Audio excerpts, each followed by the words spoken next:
Je m'appelle Christina Hoffmann, je fais de l'art plastique, numérique, je mélange beaucoup de médiums et de matériaux différents. J'ai fait des petits allers-retours aussi avec Londres et les États-Unis, mais plus ponctuels. Et puis j'ai grandi en Espagne et je suis née au Mexique.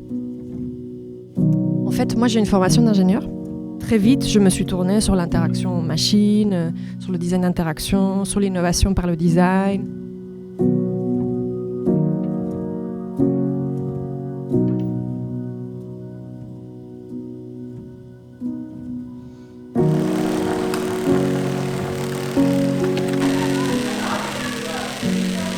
C'est une question de langage. C'est qu'on a créé des langues mathématiques, scientifiques, conceptuelles, philosophiques, enfin, presque avec tout, même pas que scientifique, n'importe quelle discipline, j'ai envie de dire. Donc en fait, on s'attarde sur un aspect du monde, une couche du réel, qu'on veut un peu maîtriser, sur lesquels on veut intervenir, et donc on imagine des opérateurs, des modèles, des concepts, un moyen d'en parler, un moyen de calculer, et puis surtout de pouvoir agir sur la chose. Moi, je pense que je suis quelqu'un qui est entre.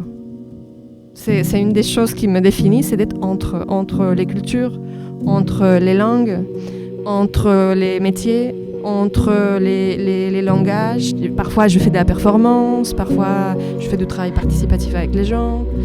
Je dessine, je peins, mais je fais des installations, je travaille avec la lumière, avec le son, avec des interfaces, avec le corps.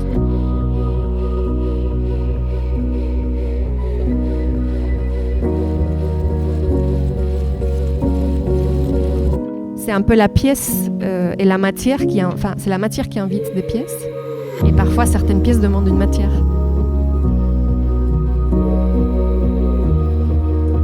Moi, j'envisage vraiment la technique comme un pinceau et de la peinture. Enfin, pour moi, je les mets vraiment au même niveau. Parfois, je fais des choses qui sont ultra techniques, mais qui ont l'air parfois presque low-tech. Et inversement, je peux aussi faire du travail avec des interfaces cérébrales. On n'est jamais dans une esthétique qui est purement technologique, purement numérique. Je frôle toujours le réel d'une façon ou d'une autre, et il y a toujours un mélange de matière. Donc moi, j'aime bien souvent me poser la question, mais est-ce que la réalité a vraiment un mode d'emploi ? J'aime bien aussi prendre la technique et me servir mal de la technique. Et comment est-ce que je peux l'utiliser n'importe comment, ou la détourner, ou la faire glisser à côté de là où elle n'a pas été prévue par les créateurs pour que ça soit utilisé comme ça, mais d'une façon vertueuse, qui apporte quelque chose, qui a du sens, en quête de nouveaux sens, mais aussi dans une quête de irrévérence respectueuse. Moi, j'aime bien faire vibrer un petit peu le réel et faire dérailler un peu les choses.